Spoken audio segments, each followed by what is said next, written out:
Hello guys, मैं CS Piyush Goyal और मेरे चैनल में आपका स्वागत है। गाइस, आज के वीडियो में हम डिस्कस करेंगे कि अगर आप अभी रिसेंटली कोई भी बिजनेस स्टार्ट करने की सोच रहे हैं तो आप उसे किस मोड में स्टार्ट कर सकते हैं। देखिए गाइस, बिजनेस को स्टार्ट करने के लिए काफ़ी सारे मोड बताए गए हैं। जैसे आपको पता होगा, proprietorship mode, limited liability partnership mode, इसके अलावा registered partnership mode, company, and इसके अलावा आप और भी अगर कोई ट्रस्ट रिलेटेड एक्टिविटीज़ कर रहे हैं तो आप ट्रस्ट भी बनाकर जो है अपने ऑर्गेनाइजेशन को सेटअप कर सकते हैं। पर गाइस, आज की वीडियो में हम डिस्कस करेंगे कि आप LLP आपको क्यों बनानी चाहिए किसी भी बिजनेस को करने के लिए। उसके काफ़ी सारे रीजंस है और LLP से आपको क्या बेहतर फ़ायदे मिल सकते हैं जो कि एक पार्टनरशिप फर्म में आपको नहीं मिलेंगे। तो गाइस, आज का वीडियो इसी टॉपिक पर बेस्ड है, आज हम डिस्कस करेंगे। तो गाइस, हम बात कर रहे थे कि LLP पार्टनरशिप रजिस्टर्ड पार्टनरशिप से किस प्रकार से बेहतर है। तो गाइस, सबसे पहले हम डिस्कस कर लेते हैं कि किन किन पॉइंटों की वजह से जो है LLP पार्टनरशिप से बेस्ट मानी जा रही है। और काफ़ी सारे जो न्यू बिजनेसमैन आ रहे हैं वो रजिस्टर्ड पार्टनरशिप की बजाय अब LLP में बिजनेस करना पसंद कर रहे हैं। सबसे पहली चीज़ ये होती है, जो पार्टनर्स होते हैं पार्टनरशिप फर्म में, उनकी लायबिलिटी वहाँ पर अनलिमिटेड होती है। अगर आपको पार्टनरशिप फर्म में लॉस होता है तो उस लॉस को जो पार्टनर्स होते हैं उनकी पर्सनल असेट्स को सेल करके रिकवर किया जा सकता है। But in case of LLP, जितने भी पार्टनर्स कैपिटल कंट्रीब्यूट करते हैं उसी अमाउंट तक जो है, अगर लॉस भी होता है, प्रॉफिट होता है तो उसमें कोई परेशानी वाली बात नहीं है। अगर लॉस होता है तो जितनी अमाउंट की कैपिटल उसने इन्वेस्टेड की है LLP के अंदर उसी अमाउंट तक रिकवर किया जा सकता है। उसकी पर्सनल असेट्स जो होती है उसको अटैच नहीं किया जा सकता है। सबसे बड़ा ये बेनिफिट होता है। सेकंड बेनिफिट जो होता है, LLP एक मिक्सचर होता है किस चीज़ का, एक पार्टनरशिप फर्म का, जो आपको पार्टनरशिप फर्म की बेनिफिट भी प्रोवाइड कराएगी, साथ के साथ आपको जो है कंपनी बेनिफिट भी प्रोवाइड कराएगी। ये किस प्रकार होता है, आप पार्टनरशिप फर्म की तरह आप काफ़ी सारे पार्टनर्स भी ऐड कर सकते हो। ठीक है, मिनिमम जो रिक्वायरमेंट है वो 2 पार्टनर्स की होती है।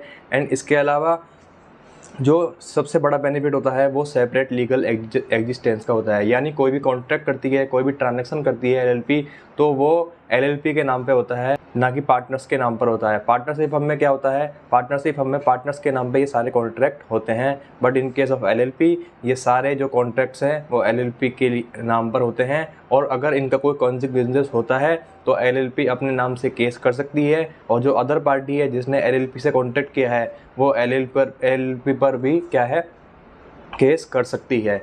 और LLP इसके साथ अपने नाम पर असेट्स को होल्ड कर सकती है।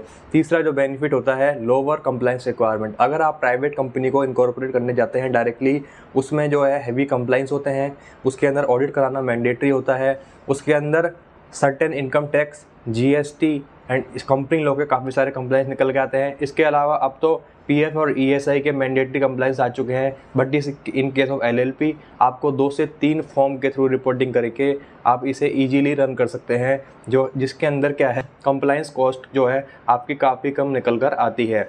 तो इस वजह से जो है आजकल लोग इन पॉइंटों की वजह से LLP में बिजनेस करना ज़्यादा प्रेफर कर रहे हैं। और LLP एक क्या है, एक लीगल रिकॉग्निशन भी मिल जाती है, जिससे क्या है, वो आप पूरे इंडिया में कोई भी पर्सन जिससे आप कॉन्ट्रैक्ट कर रहे हो वो सबसे पहले ये चेक करता है कि आपकी जो एंटिटी है वो लीगली वेरीफाइड है या नहीं है। तो वो मिनिस्ट्री ऑफ कॉर्पोरेट अफेयर्स की साइट पर जाके बिल्कुल चेक कर सकता है। अब गाइस, हम जानेंगे कि किस प्रकार से जो है हम LLP को रजिस्टर कर सकते हैं, क्या किस तरीके से प्रोसेस होता है इसका, और क्या क्या डॉक्यूमेंट्स लगते हैं, कितने टाइम का प्रोसेस होता है, कौन सी अप्रूवल अथॉरिटी होती है। ठीक है गाइस, तो इस वीडियो में हम बिल्कुल डिस्कस करेंगे। यह वीडियो का पार्ट 1 है LLP रजिस्ट्रेशन के रिगार्डिंग। पार्ट 2 के अंदर मैं आपको लाइव प्रोसेस भी बताऊँगा कि LLP को किस प्रकार से जो है प्रैक्टिकली रजिस्टर किया जाता है। बट ये आप उसको वीडियो को देख कर प्रोसेस तो फॉलो कर सकते हैं, पर एट लास्ट वहाँ पर एक प्रैक्टिसिंग प्रोफेशनल, वो चाहे CA हो चाहे CS हो, उसके सिग्नेचर की रिक्वायरमेंट आती है, तो वहाँ पर आपको उनसे सर्टिफाई कराना होगा। ठीक है गाइस, अब हम चलते हैं आगे। तो गाइस, आपको LLP रजिस्टर करने के लिए हम डॉक्यूमेंट की बात करेंगे। सबसे पहले LLP रजिस्टर करने से पहले LLP में क्या होता है, जो LLP होता है उसका नाम हमको चाहिए होता है, और वो नाम हम फॉर्म रन के थ्रू, LLP रन के थ्रू जो है फाइल करते हैं मिनिस्ट्री ऑफ कॉर्पोरेट अफेयर्स को। जब आपका वो नाम अप्रूव हो जाता है वहाँ से, उसके बाद हम जो है, जो नेक्स्ट स्टेप आता है फॉर्म फिलिप, फॉर्म फिलिप के थ्रू इस जो नाम है उसके थ्रू अप्लाई करते हैं एलएलपी को रजिस्टर कराने के लिए।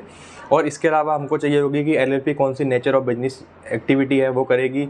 इसके अलावा आपका एक ऑफिस एड्रेस चाहिए होगा जो कि रेंटेड भी हो सकता है या आपका ऑन हो सकता है। अगर आपकी प्रॉपर्टी रेंटेड है तो उस केस के अंदर आपको एक रेंट एग्रीमेंट चाहिए होगा, साथ के साथ जो रेंट एग्रीमेंट में एड्रेस आ रहा है उसका जो है इलेक्ट्रिसिटी बिल की एक रिक्वायरमेंट होती है। इसके अलावा जो एलएलपी के लिए एक ईमेल आईडी और एक मोबाइल नंबर की जो रिक्वायरमेंट होती है, अगर डिपार्टमेंट को किसी भी तरीके से एलएलपी से कांटेक्ट करना हो जिससे वो कांटेक्ट कर सके। इसके बाद बात आती है कि किस तरीके से जो है एलएलपी रजिस्ट्रेशन का प्रोसेस फ्लो होता है। सबसे पहले हमें एलएलपी रजिस्टर करने के लिए जो है हमारे पास डिजिटल सिग्नेचर सर्टिफिकेट होने चाहिए। विदाउट डिजिटल सिग्नेचर सर्टिफिकेट के जो है हम एलएलपी रजिस्टर नहीं कर सकते हैं, क्योंकि ये जो डिजिटल सिग्नेचर सर्टिफिकेट है ये जब हम एमसीए पर फॉर्म फिलिप को फाइल करते हैं उस केस के अंदर जो है ये हमें वर्क करते हैं। एंड इसके अलावा जो सेकंड प्रोसेस होता है उसमें मैंने जैसा कि आपको बताया, सबसे पहले हमें एलएलपी रजिस्टर करने के लिए हमें जो एलएलपी का नाम है वो रिज़र्व कराना होता है। ये दो प्रकार से रिज़र्व किया जा सकता है, या तो आप नाम पहले रिज़र्व करा के एलएलपी रजिस्ट्रेशन कर सकते हैं, या आप साथ के साथ एलएलपी रजिस्ट्रेशन नाम अप्लाई करते वक्त ही जो है मिनिस्ट्री ऑफ कॉर्पोरेट अफेयर्स के पास फॉर्म फिलिप के थ्रू जाएंगे। एंड थर्ड प्रोसेस के अंदर जो है आपको फॉर्म 3, ये फॉर्म 3 जो की रिक्वायरमेंट है, फॉर्म 3 की रिक्वायरमेंट एलएलपी बनने के बाद अराइज होती है। ये फॉर्म 3 जो है इसके अंदर एग्रीमेंट फाइल होता है, LLP limited liability partnership agreement file होता है, जिसके अंदर जो भी पार्टनर्स के बीच में टर्म्स एंड कंडीशंस होती है और इसके अलावा कैपिटल कंट्रीब्यूशन, इसके अलावा क्या बिजनेस करेगी, क्या ऑब्जेक्ट रहेंगे, कहाँ कहाँ बिजनेस करेगी और किस किस कंडीशंस पर बिजनेस करेगी, तो ये सारी जो है टर्म्स एंड कंडीशंस यहाँ पर मेंशन होती है। तो ये एलएलपी 3 जो फॉर्म है ये एलएलपी इनकॉर्पोरेशन के बाद आपको फाइल करना होता है। अब हम जानेंगे कि एलएलपी रजिस्ट्रेशन का जो प्रोसेस है वो कितने टाइम में कंप्लीट हो जाता है। अगर आपकी डॉक्यूमेंटेशन कंप्लीटेड है तो आप मान के चलिए 7 to 8 डेज़ के अंदर जो है आपका एलएलपी रजिस्ट्रेशन का जो प्रोसेस है वो कंप्लीट हो जाता है। और इसे अब हम जान लेते हैं कि गवर्नमेंट फ़ीस कितनी आती है एलएलपी रजिस्ट्रेशन करने के लिए। सबसे पहले जब हम नाम अप्लाई करते हैं तो उस केस के अंदर 200 रुपीज़ की फ़ीस पे करके आप नाम रिज़र्व कर सकते हैं। जो फ़ीस की रिक्वायरमेंट आती है, जो आप फिलिप फॉर्म फाइल करोगे नाम अप्रूव कराने के बाद, तो वहाँ पर गवर्नमेंट फ़ीस की रिक्वायरमेंट आती है। साथ के साथ जिस स्टेट में आप अपनी एलएलपी इनकॉर्पोरेट कर रहे हो वहाँ पर आपको स्टैम्प ड्यूटी पे करनी होती है, जो कि आपकी कैपिटल पर डिपेंड करती है कि आप एलएलपी में कितनी कैपिटल लगाना चाह रहे हैं उस पर डिपेंड करती है। एंड थर्ड रिक्वायरमेंट जैसा कि आपको बताया डीएससी की जो कॉस्ट है वो अलग अलग पर्सन पर अलग अलग वेरी करती है। ये दोस्तों बिल्कुल कंप्लीट प्रोसीजर मैंने आपको बता दिया है कि इस तरीके से जो है एक एलएलपी को बनाया जा सकता है। और सच मानिए दोस्तों, जो एलएलपी रजिस्ट्रेशन है वो बहुत ही ईजी है। और साथ के साथ अगर आप अपने बिजनेस स्टार्ट करने की सोच रहे हैं और आप चाहते हैं कि हमें पार्टनरशिप जो है उसका भी बेनिफिट मिले, साथ के साथ कंपनी के जो बेनिफिट्स होते हैं वो भी मिले, तो एलएलपी एक बहुत ही अच्छा ऑप्शन है। इसके अंदर कंप्लायंस की कॉस्ट बहुत कम होती है, लायबिलिटी जो होती है पार्टनर्स की वो अपनी जितनी भी कैपिटल इन्वेस्ट करते हैं उसी तक होती है, पर्सनल असेट्स तक जो है लायबिलिटी नहीं जाती है। तो ये आपके लिए एक बहुत अच्छा ऑप्शन साबित हो सकता है। फिर भी आपको कोई भी डाउट आए तो हमारे स्क्रीन पर नंबर चल रहे हैं, आप हमसे कांटेक्ट कर सकते हैं। हम जयपुर से ऑफिस ऑपरेट करते हैं और आपको किसी भी प्रकार की सेवाओं की रिक्वायरमेंट है तो आप हमसे कनेक्ट कर सकते हैं। Thank you.